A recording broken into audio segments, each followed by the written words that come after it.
Naglabas na po ang Senado ng subpoena para kay Janet Lim Napoles. Pinahaharap siya sa pagdinig ng Senate Board of Committee sa ikapito ng susunod na buwan ng Nobyembre. Pinayagan na rin ng Makati Regional Trial Court na dumalo si Napoles sa naturang pagdinig. At doon, inaasa makakaharap niya ang mga tinatawag ng whistleblower ng pork barrel scam. Nakatutok si Jam Sisante. Pirmado na ni Senate President Franklin Drilon ang subpoena para kay Janet Lim Napoles. Kaya naman kaninang tanghali, dinala na ito ng Senate Sergeant at Arms sa Fort Santo Domingo sa Laguna kung saan nakapiit ang sinasabing utak ng pork barrel scam.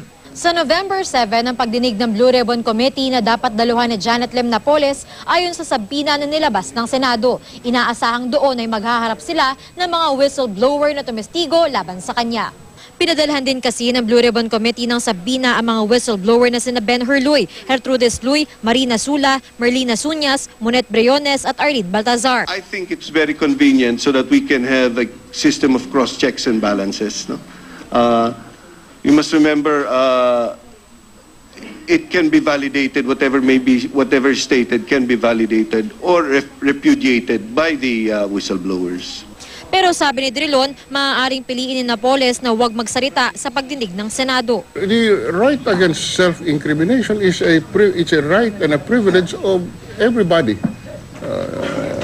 who is facing charges. So, I read in the papers that Attorney Lorna Capunan will invoke the right against self-incrimination. That's the privilege of Mr. Napoles.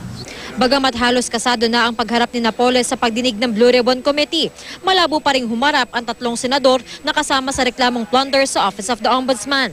Si Senador Juan Ponce Enrile na nag-inhibit na sa pagdinig, sigurado raw na hindi dadalo. At kung si Enrile nga raw ang abogado ni Napoles, papayuhan daw niya itong wag ding dumalo. There's an indictment already against her. And if I were her lawyer, I will not allow her to testify. May kaso na siya. That's the constitutional right.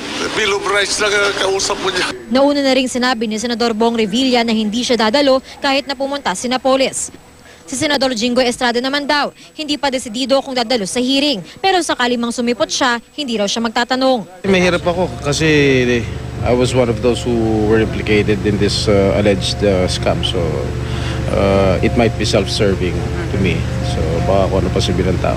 Nauna nang sinabi ng abogado ni Napoles na sa ombudsman ito magbibigay ng sinumpang salaysay.